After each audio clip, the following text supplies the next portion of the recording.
my name is Jim Moran, and thanks very much for joining us for the second of the 3 parts of ISO 31000's model for risk management. This one is called ISO 31000 Framework. You can reach me at jim@simplifyiso.com, or you can go over here to our website and you'll see this handy contact button. So when it comes to risk, you can either cross your fingers and hope that you've found everything that can cause issues for you, or you can put some structure to it and come up with a much more robust and effective risk management program. You'll notice here in the framework section that management and commitment is right in the center, is the basis, is the driver for the framework for risk management. Starting at the top, you'll see the first part of integration. You don't want this to be a program where you just pay lip service to it, and you don't want it to be a program where you do it after your day's work. It needs to be part of what you do, needs to be part of all your processes, needs to be something that people do automatically all day, every day. The next thing, going around the outside of the ring, you'll see design. And the design, of course, will determine how well the risk management program is structured. And if you think back to Deming, plan, do, check, act, this is the planning part.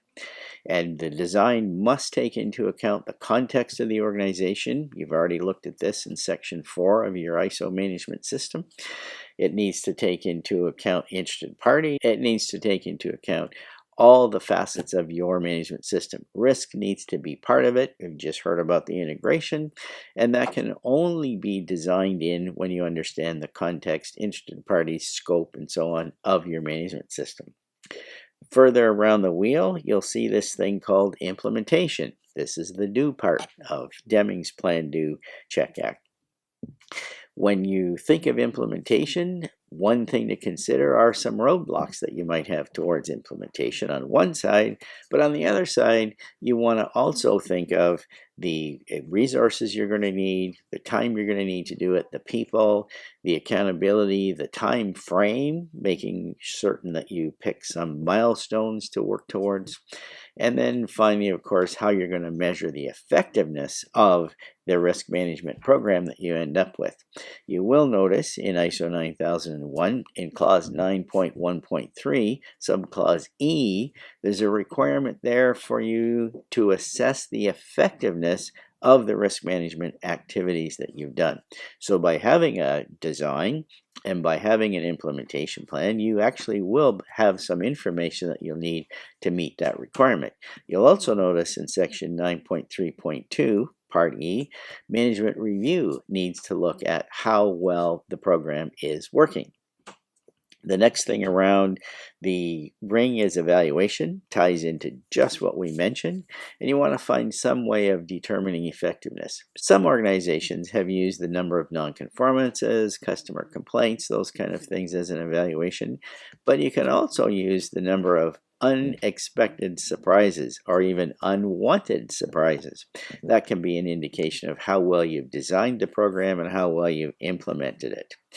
Last thing on the ring then is improvement, same as Deming, plan, do, check, act, or if you like, plan, do, study, act. Once the evaluation is made of how well the program is working, then you need to find some way to make improvements to it and further reduce the risk of any unintended or unwanted surprises. Next time, we're going to be looking at the last part of the ISO 31000 structure, which is known as the actual process. So you'll get some insights into how to design an actual process for risk management. If you'd like to see how our platform can help you on your risk management journey, by all means, head over here to our website and you'll find this nice big green button here. We can schedule a demo.